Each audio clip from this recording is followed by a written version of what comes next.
Thank you very much. 7:39 right now, and a segment that the whole family really should see. It is National Bullying Awareness Month. Corinne Gregory, the author of Breaking the Bullying Culture, stops by next to talk about how we can stop bullying and how we can talk to our kids about it.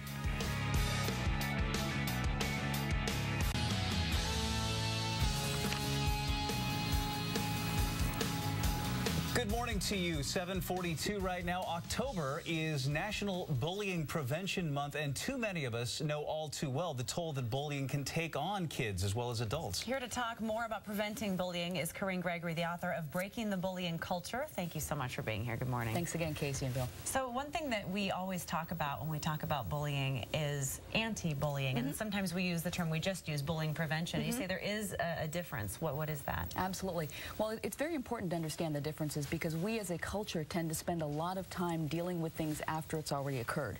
So anti-bullying, if you take a look at what really anti-bullying is, oh my gosh, we have a problem, now how do we manage and mitigate?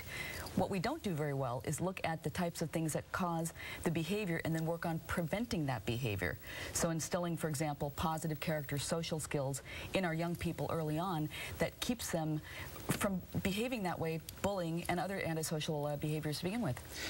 We've been covering the case of Amanda Todd, the bullied teenager who posted a cry for help on YouTube and then ended up taking her own life. Her story has really gone viral and has sparked a discussion. Do you think that her story will help prevent future tragedies? I'd say no, because hers is not the only tragedy. Hers is just the latest tragedy and the latest publicized tragedy. If you even look back 3 years ago, the Phoebe Prince situation.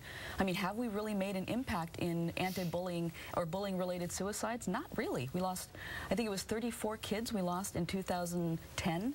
I didn't keep track of the numbers of 2011, but I can't imagine it's going to be that much better in 2012. Is it that kids are just not getting the message? I think it's happening more often than we really know, particularly in young kids. But what we keep looking at again is what extreme do these kids have to go to finally say there's no other way out than taking my own life? That's scary. You know, there's a new study by the American Academy of Pediatrics, and it says kids with oppositional defiant disorder are 6 times more likely to bully others, and that kids with ADHD are 3 times more likely to be bullies. Why do you think that is? Well, if you take a look at both of those disorders, if you will, it has a lot to do with lack of impulse control, a lot of behavioral acting out. And so I don't find this study particularly surprising, especially since we know, for example, that kids that have behavioral issues definitely act out in ways that are less appropriate. But I hate the thought that we're now going to pigeonhole it and say, only these kids are the ones that are going to bully, because that's not true. It's an equal opportunity affliction. You know, parents and school administrators talk so much about kids being nice to each other, respecting each other, but how can we really get that message across to kids? Because we talk to them about this from the time they begin school. Well, there's a difference between talking. I mean, for example, you know, when I go and do presentations across the country, I will ask kids how many students here have ever been bullied or know of somebody that's been bullied, and every single hand in the room goes up. Then I ask the next question, so how many of you, raise your hand if you don't know or haven't been told that bullying is wrong?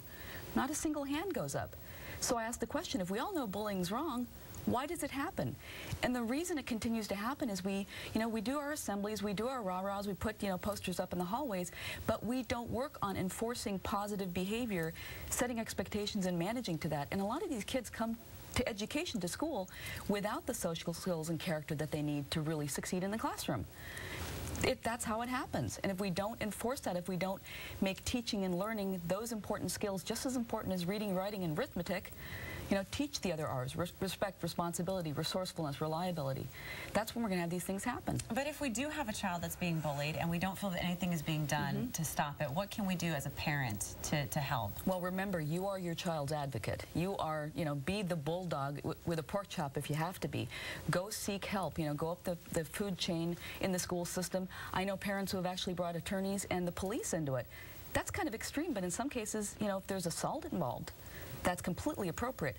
But remember, you are your child's advocate, and so do what you need to do to keep your child safe.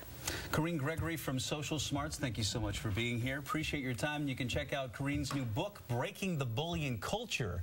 And you can also learn more about Social Smarts by heading to socialsmarts.com. 7:46. Let's check in with MJ for a look at your forecast for today.